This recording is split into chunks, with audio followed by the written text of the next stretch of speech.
everybody, and welcome back to MFA Writers. Today I'm excited to be in conversation with a fellow Missouri writer.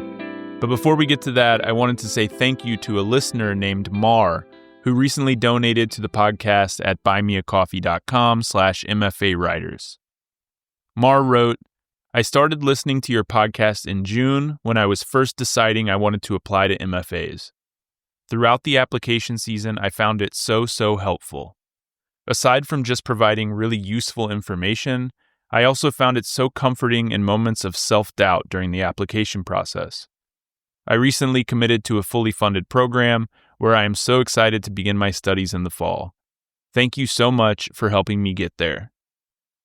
Mar, I am so happy to hear all of this, and I'll be thinking of you when the fall semester starts.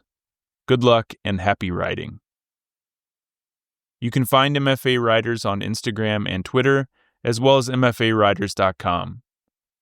We love to hear from listeners, so feel free to shoot us a direct message on one of those platforms, or an email at mfawriterspodcast@gmail.com.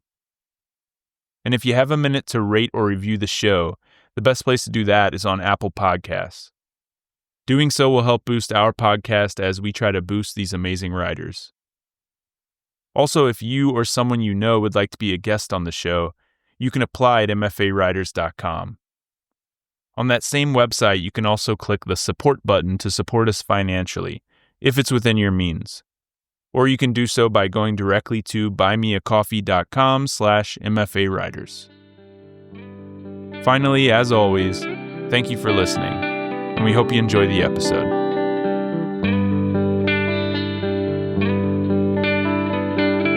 Welcome to MFA Writers, the podcast where we talk to creative writing MFA students about their program, their process, and a piece they're working on. I'm your host, Jared McCormick. Today I'm with Jude McAllen Tatman. McAllen is a poet from Missouri who is in his final semester at the University of Nebraska-Omaha's Low Residency program. McAllen has been writing poetry off and on for 50 years, while also serving as a deckhand on towboats, playing semi-pro baseball in West Texas, delivering pizzas, waiting tables, owning a bar, working as an historian in Missouri State Park's Historic Preservation Program, and even once participating in an episode of Jeopardy! His poem Salvation was published in the literary journal Envy's Sting, and his chapbook Echoes Selected Poems and Stories, 1984 to 2023, just dropped last week. Today he's brought a few poems to read for us. Thank you, Jared. This first one is called Looking Over the Missouri at Dusk. It is strange and sad to still be alive, the elder of a family line, but also still a child lost, alone, left behind. Just 5 years from the age when the old man died, 5 years before getting in and out of the boat will become difficult as well as unwise. Dad was a craftsman, a welder, smoked Winstons, and then he grew ill, yet spoke of the poisons of neither. Stoic and strong, stability is certain, he provided all that was needed, more than he, as a child, had known. But he wielded shouts and silences at me like sticks at a cornered, coward dog, delivering or withholding, they battered all the same. But at dusk, when the river flowed low and the flatheads began to bite, wait, set the hook. Together, we hauled in big ones up over the gunwale and onto the deck of the John boat, both happy, smiling, still forever in black and white memories, dark as bats chasing elusive, dust-winged moths in and out of sight, but always up there, forever faithful, on the wall. The air is cool now, my breathing clean, and dewy fatigue sneaks in, a whistle for the dogs, and turn away from the river's flow, and remorseless, ceaseless, towards home. Home we go where a good part of this life might still be wrought. This next poem is Salvation, which was, as you said, was first published in Envy's Sting from 1986. And this is the unabridged version of that. It must be in my blood. Shirley stood at the altar 3 times, Catholic, Baptist, and Vegas. Finally, she learned how to argue over mashed potatoes without consulting an attorney. Sterling built up a farm from mud along Salt River, raised 3 sons before the flood and foreclosure. He lost everything, keeping a second wife and paying alimony. Dory lost Uncle Richard when the Buick flew off the road, leaving her and DK to make it alone. Grandma would cuss on Saturday night while Grandpa dressed up for the Star Club, his red bow tie and gray fedora. His heart gave out while waltzing in the arms of a sleek-legged girl. Mother's annulment was secret till I read the tattered clipping hitting in her senior annual. My brother filed at the courthouse 3 months after we tied empty beer cans to his truck. Now DK is 32, still alone with little need for men. I lie at night sweating, rolling among wadded sheets, my eyes searching the dusty tiles for a face, a home with 2.5 children, getaway weekends at the lake, a fireplace to sit before and hold hands till death do us part. And this final poem is in my thesis. It's called It's the Pills. I woke to a wet world where the frames of my glasses are misshapen, but no, they aren't. My head grew like that while I slept. It rained for a few moments in a dream, but it dried before I put my feet down upon the solid white oak floor. It's the pills from the box on the bedside stand beside a jug of water that I drank bone dry. It's the pills that make me very thirsty. I drink the water. I go to barely take a piss. I stumble to my pillow. I fall back asleep. It's the pills. They keep the nerve pain away, and my head and hands feel misshapen in serial dreams that start all over again. It's the pills that pull me deep down into dreams where I chase visions of rivers running through my ears, behind my eyes, where it rains incessantly inside this house as I wallow in wetness, pushing me down, drowning in water everywhere, yet not a drop to drink. McAllen, that was great. Thank you so much for sharing those, and thanks for being here. Well, that's my pleasure. Thank you. All right. Well, that piece you read titled Salvation, you mentioned, was your first published poem back in spring 1986. And I asked you to read it today alongside those newer poems because I wanted to ask you how it feels to read that poem now. What does it mean to you to return to it? And what strikes you about it 40 years later? Well, if I can give a little background on that poem, that was a number of poems that I wrote under the tutelage of Bill Trowbridge when I was a student at Northwest Missouri State. And he picked that one out, which is a very personal poem. And all of those people, those names that I read, those are real people in my family, aunts, uncles, my grandfather, my grandmother. They're all dead now except for DK and my brother. And they were the only 2 people that in my family that I ever showed it to. And I told Doc, I said, you can't publish this because my family, I'll never be able to go home for Thanksgiving. And he said, well, just don't tell them. And I didn't. I didn't tell any of my family that I had a published poem except for my brother, and I swore him to silence, and my cousin. What it's like, it takes me back to a time when I was still very uncertain about my life, because that's what the poem is about. The poem is about all of this uncertainty. And I've had my own issues with relationships over the years. But it's a poem about uncertainty. And now, I'm in a very, very stable place in my life compared to that 40 years ago. And there's been some ups and downs and rocky roads to get from there to here. And so, yeah, it's very wistful to look back on it. Yeah, I mean, I kind of mentioned in your bio that winding road you've taken over the years. all these different jobs that you've held, working in a bar, working as an historian, playing semi-pro baseball, being a contestant on Jeopardy. So you've done lots of things. You've been lots of places. So I'm curious to hear you talk about what role poetry has played in your life on that winding road.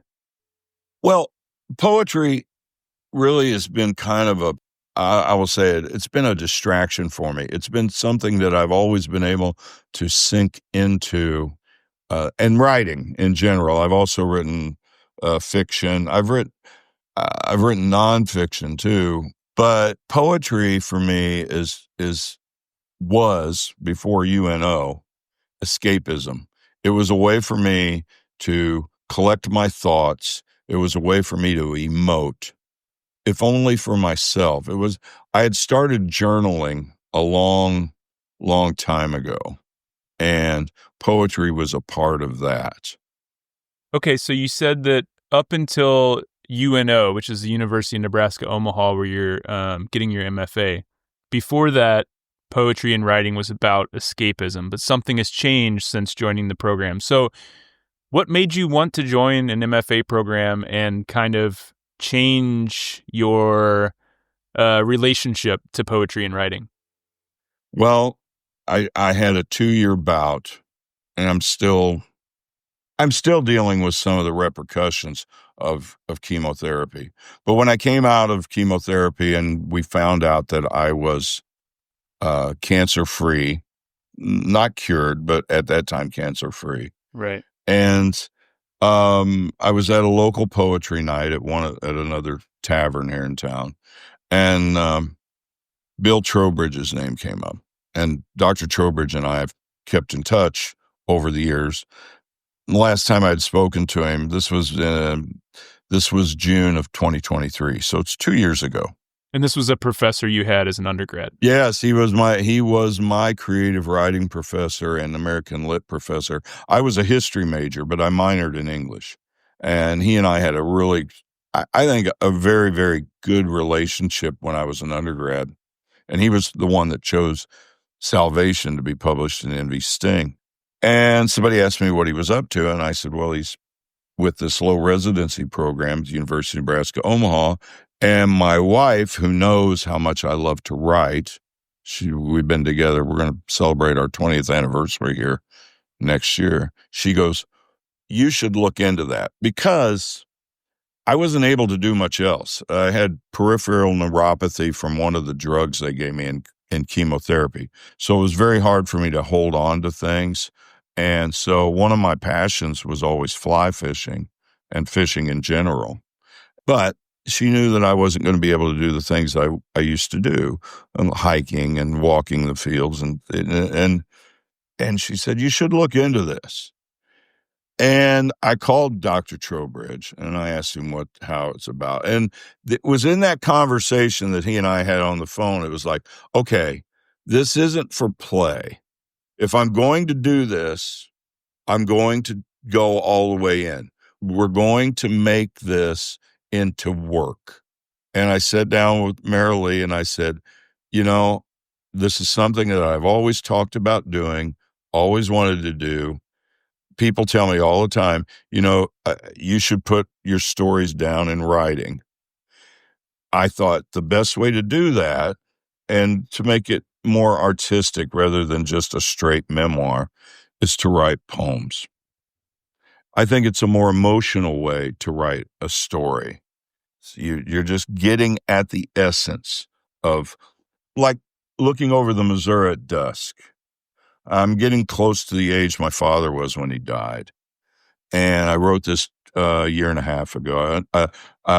Graham Faust was my mentor, who teaches out of Denver, University of Denver.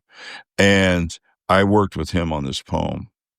But I had a very, I guess you would say, mercurial relationship with my father. But we did share some good times. And that's what I wanted that poem to convey, is that while he and I had these troubles, we did have something that we enjoyed together. And he did show me some values. So that's what happened. And then Kevin Clowther, who's the program director, he called me and we talked, and he said, I need a sample of your writing. And they needed a paper of purpose. Why do you want to do this? And as I sat down to write that, I was like, I have always wanted to write poetry. I've always wanted to be a writer, and I've not just writing for my own pleasure, but a published writer. And I wanted to learn how to make it better. So we've talked a bit then about the role that poetry has played in your life over the years. I'm curious to hear you talk about what role the jobs you've held over the years and the life experiences you've had over the years, what role those play in your poetry. Everything. My life experience is my poetry in one way or another. Even I see things on day to day. I write poems, of course, about things that I see in nature out here today or just in my life from day to day. But most of my poems about things that I did in the past, that's the majority of my writing is about whether I worked on the towboats. I have one poem called The Towboat. We live here on the bluff over the Missouri River. I grew up on the Mississippi River, but there's a sand plant right across the river here. And every day I can go out in the backyard and I can watch the towboat there working, moving the barges around full of sand. So I wrote this poem called Towboat. It's not only about that, but it's about my memories when I worked as a deckhand.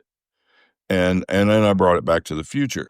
So I guess what I'm saying, Jared, is that I'm tying all of my experiences from my past to where I am today. We go down this road, and young people might not understand this as much as somebody my age. I'm 64. I will be 64 here in a couple of months. You go down the road and you come to diversions. You can go this way, you can go that way. And a lot of my poems deal with those points in time when I made a choice, and I look back on it now, and it very much changed my life. There were 2 times in my life I thought I was going to be forever in Texas, and then I ended up coming back home to Missouri. It just happened. It's not that I planned it that way. It just happened. But those diversions, those forks in the road, that's where my poetry comes from. This is what I am. This is it's what I've come to be. Yeah, those forks in the road are so interesting because it's not only an opportunity to kind of think about the past that led you to that point and think about the path that you chose, but also there's like this divergent other life that could have been lived that is like a shadow in these moments. And I find those moments so interesting to explore in writing and to read about in other people's writing. Like parallel universes. What if? I think that we all do that. What if I had done this? What if when I graduated Northwest Missouri State, I'd have taken the opportunity to go to the University of Wyoming, which I had, instead of going to the University of Missouri? What if I'd have done that? What would have happened? What if when I decided I needed to take a break from graduate school because I was burned out in 1988, if I'd have just stayed around Columbia attending bar instead of taking a job in marketing in Dallas, Texas? You never know. You never know what might have happened. But to find some reason in your memories, like they're not just memories, they're emotions. That's what I try to do in my poetry. Well, this chapbook that you wrote that recently came out, it spans the years 1984 to 2023. So in the program, in the MFA program, you've been writing newer poems, but you've also been returning to some of these poems that you wrote in the past and you've been revising them. I'm really curious to hear about that experience. What's it been like to go back and revise some of those older poems? Have there been things that have surprised you about that process? Yeah, I went back and I pulled these out. And these are just like a fraction of what I wrote. I'm looking back at it's like there's some kernels in there that are good, but most of it was crap. And I mean, I didn't know what I was doing. I was just like, and there's a lot of, stuff that just didn't really have what it takes to be a good poem. I took these 20 poems.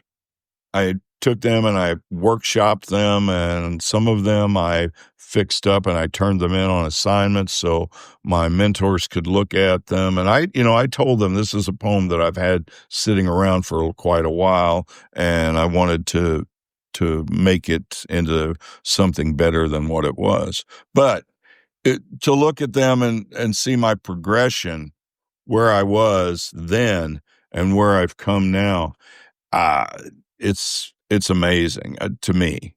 I equate it to this. I've trained a lot of dogs over the years, and with dogs, you have to have a lot of patience. They will get it eventually.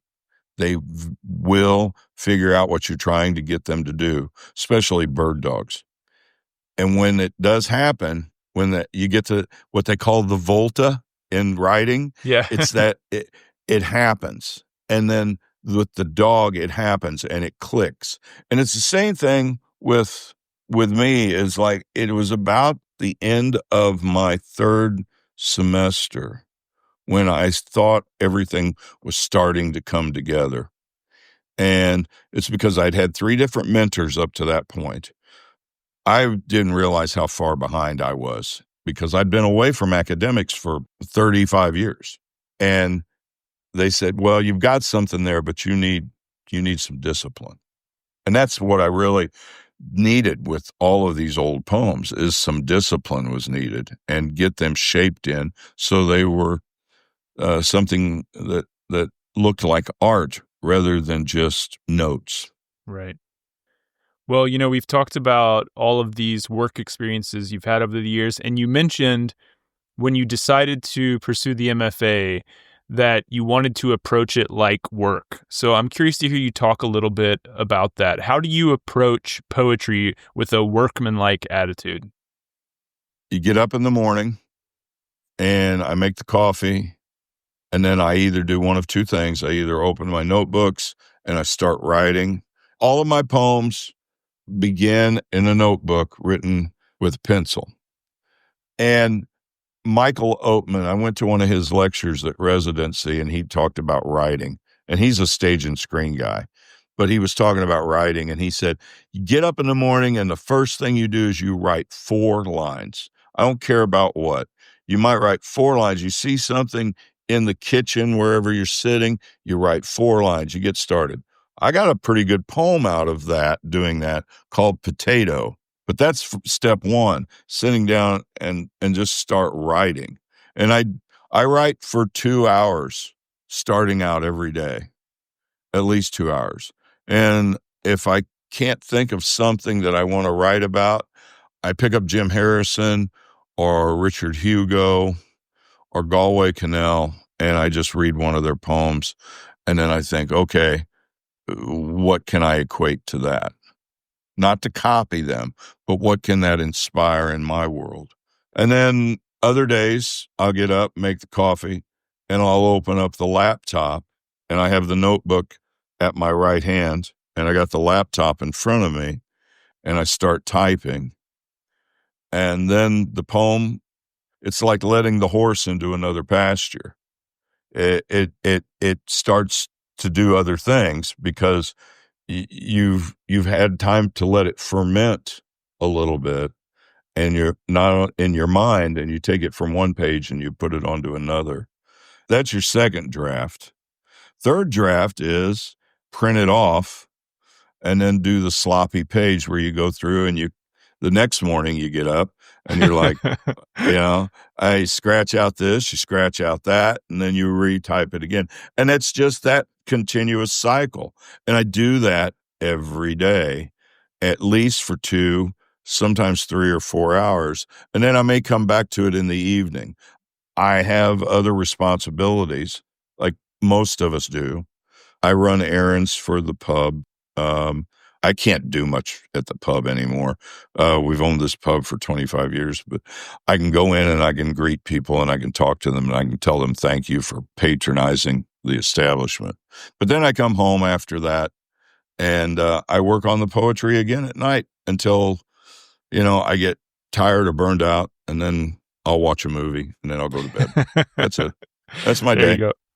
Well, I'm curious to hear how your process and your poetry has evolved since joining the MFA. So let's talk about the program a bit. You're currently in your final semester of the 2-year low residency MFA program at the University of Nebraska, Omaha, which offers tracks in fiction, creative nonfiction, poetry, playwriting, screenwriting, and young adult writing. What was it about this program that drew you to it? Well, first, I was instantly familiar with it once I talked to Dr. Trowbridge, right? And I'd spoken to him back in 2018 or 2019 about it. And he was like, well, you should get on board with this. And I don't have time, which I didn't know, COVID was coming. And then I didn't know I was going to get sick. When you get close to death, which I did one day during chemotherapy, it changes your life perspective greatly. I knew from Bill's, he'd been teaching there a while, and I trusted his judgment. That was number one. Number two, it's not far from here. It's only a 5-hour drive. They have the residencies in Nebraska City at Lead Lodge, which is the National Arbor Day Foundation's lodge, which is attached to their park there. It's a beautiful setting in Nebraska City. And that really was what got me started on it. And I went to the website and I looked and saw what they were doing. And then I liked the approach that you have professors and instructors and writers from all over the country coming in and doing seminars and lectures and workshops, that you get all of these different perspectives. That appealed to me. And when Kevin Clouther called me and talked, and I'm like, it sounded like this is a guy that I could really work with, very personable. Yeah, and he's the program director. The low residency appealed to me too, because I've built a life here, As I'm talking to you right now, I have 2 dogs laying on the floor, and I have a cat that's been trying to get on my lap. And this is home, this is home. And this is where, if I'd have had to gone to a regular program, moved, even if gone to like Columbia, University of Missouri, and had to commute in my shape at that time, I couldn't have done it. But I make a trip and stay in one place for 10 days, and all I have to do is walk down the hall for a lecture or a workshop or a seminar. That's great. That was really great. Well, according to the program website, students can focus on one of those main genres I mentioned, but they're encouraged to explore cross-genre study if that's of interest to them. So I'm curious to hear if you've done any cross-genre study, taking classes outside of poetry, and what that's been like in the program. Well, they're not classes specifically, but there are seminars and lectures and generative workshops that you can attend. And I have stage and screen, creative nonfiction, memoir. I've really found helpful because as you've read some of my stuff, you realize there is a lot of memoir elements from memoir into my poetry. And there's just elements in all of those different genres that apply to poetry. Strangely enough, and people find when I say this, they don't get it. I think stage and screen is closely related to poetry in a lot of ways because they're trying to get the most mileage out of every word that they put on the page. Okay, so like most low-res programs, the University of Nebraska Omaha program combines independent working time throughout each semester with several in-person residencies sprinkled in. There are 5 of these residencies in your program. I'm curious to hear you talk about what those residencies are like. Okay, well, one's held in July, 10 days in July. The other one is 10 days, the start in December, ends in January. And they're jam-packed. They've got a lot going on. So generally starts at like 8:30 in the morning, and there's something going on up until about 8 o'clock. So you have lectures and seminars going on all day and readings.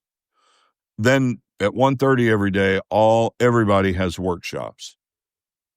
And then there's a lot of time in the afternoon where you have free time, where you can go off and talk to professors and instructors or writers about different things. You can make appointments to do such. But that 1:30 workshop is in poetry, at least, every day you're looking at the work of one poet, one student, and you have an instructor, and they're moderating the group as you're doing the workshop. I love that. I loved workshop because you got to see how your fellow students were looking at stuff and how they were doing and talking about it. And I got so much out of that experience. The first year I didn't say a whole lot or do much because I didn't know what was going on. But as time went on, I started to get some innate studies going on with poetry. I started to contribute more, and it's just fantastic. Yeah, I'm curious to hear you talk a little bit more about some of that downtime, because I know in low-res programs, I know one of the challenges can be creating community because you're not around the students and the faculty all the time. So when you're at these residencies, having a little bit of downtime where you can get to know people, I'm sure is really important. I'm curious to hear you talk about what the sense of community has been like in the program. So there are community building exercises that are built into the schedule, and they'll vary, like there is a reading where everybody gets an opportunity to read some of their work for 5 minutes in front of everybody else. And then in the evenings, there might be Dungeons and Dragons night, or there might be there's some other role-playing games that I don't know what they're doing, so I don't. I play Dungeons and Dragons. I'm very familiar with that, going way back. But I don't know how, because you're dining together and then you're working in these seminars. 50 people is not that many people. You get to know people. Stand up and they're asked, say your name, state what your genre is, and you get to know each other in kind of an organic way. It's not forced. And people are very friendly. They're very, I don't know. I think the sense of community is just it's passed on from one generation to the next. And that's how I felt anyway. But there are activities where we get to know each other. And Diane Holliday is assistant program director, and she is the head of all of this stuff. And she makes sure that, things are going well and things are running smoothly. That's great. And then I'm also curious to hear about the time between residencies. So how is that time away from the program structured? What are you expected to do during that time? How are you interacting with the mentors? Well, I can't speak for anything other than poetry. Sure. All right. So poetry, this is the general, and I went back and I looked. This is the general outline for poetry. You're expected between the end of residency and then the end of the semester, you're going to do 4 packets, one each month. And in these packets, you're generally going to write 10 pages of new poetry. This is semesters 1 and 2. You're going to revise whatever poems that your mentor says, these are good, work on these in revision. All right, so 10 new poems, and then you're going to do revisions thereafter of stuff that your mentor thinks is meritable. And they'll also tell you what you need to work on with the other poems. and you can put them aside and work on them later. Also, you're going to read some books, collections and books of poems, usually about 5, and you're going to write at least one critical review per packet. And you're going to do that 4 packets. That's every semester. Then at the end of the semester, you write a semester summary, you put together your best work, and you turn that in. That's poetry for semesters 1 and 2. Semester 3 is a little different because you either have to choose, are you going to intern for a literary journal that semester, reading and editing, or are you going to write a craft paper? And I wrote a craft paper, the end of the Bardic tradition and the emergence of the ballad in Irish poetry between the 13th and 18th century. That's what I wrote, because of my history background. In the 4th semester, you're basically just working on your thesis. And your thesis is your craft paper. You write a preface about your experience in the program, and then include 50 pages of your poetry, along with a completed bibliography of everything that you read while you were there. And it's pretty thorough. And yeah, I like I said, I just finished my thesis last week, and it was rewarding. How so? How did it feel? It was very rewarding. It was like, say, this is my completed work after 2 years. And I don't want to sound melodramatic here, but if my wife had not suggested that I do this, something that got me to get up every morning for the last 2 years, I looked forward to getting up and writing, I don't know what would have happened. I'm not saying that something else might not come along, but this really, it was productive. I could have gotten up the last 2 years and just played video games and watched old movies. Yeah. But I wouldn't have had anything to show for my efforts. Yeah. Or my lack thereof. And it feels nice to hold that thesis in your hand and say, there it is, 2 years of work. What it says is, just like anytime you ever get a degree or finish a project, it's a sense of accomplishment. My dad was a union iron worker, and he was a craftsman. Everyone that ever worked with him always said, your father never did anything half-ass. And the guys all said the same thing. But I remember when my dad finished a job like Cannon Dam, Mark Twain Lake, or when a kiln on the cement plant, when he finished a job and it was over, and he would come home and he would have this sense of satisfaction that the job was done. And then that was usually when we might take, if it was in the summertime, we might take a week's vacation and go somewhere. Well, that same kind of pride in any kind of project that you do, that is what I remember. And that's what I feel right now, finishing this thesis. Now, I've got one more thing I have to do, and I have to give a presentation at this next residency. A presentation over your thesis? Yeah, it's going to be on the demise of the Bardic tradition and the emergence of the ballad in Irish poetry. So is that typical for all students in your last residency? You give a presentation over your thesis? You have to give a presentation. Some do their craft paper. Others do just a topic.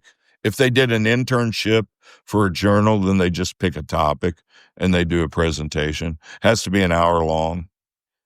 So I've got to condense like a millennia into 52 minutes. We'll go through the Tudors in like a minute and a half. Henry VII to Elizabeth in a minute and a half. There you go. Yeah. All right. Well, one thing I have to ask about, because listeners are always interested in it, is funding opportunities, which I know can be a little harder to come by in low-res programs. But Nebraska Omaha's website does list several fellowships, scholarships, and potential assistantship opportunities for students. Do you know anything about the funding opportunities that are available for students there? I am the wrong person to ask because I knew I was not going to be available to do any type of work that might go along with an assistantship. I never talked to Kevin about it, and I know the opportunities are there. There's a number of people that lived in the Omaha area, I think, that took advantage of them. But I will say this. If you are out there and you're interested in this program, reach out to Kevin Clowther, the program director, or Diane Holliday, the assistant program director. And I'm going to tell you, you can find their emails on the website. They will get back to you. They're very open and personable people. And this has been a really, really good experience. Well, I'm really glad to hear it. And it's been really nice talking to you, hearing about all those experiences, your poetry, how it's changed over the years. Before we go, I want to give you the last word, the last question I ask everybody when I have them on. What is one way in which the MFA experience has been different, for better or for worse, from your expectations when applying? I think that I thought it was going to be more hands-off by the instructors. But here's what I found out, and I really loved this, is that I could reach out to them at any point in time with any questions, and I was helped.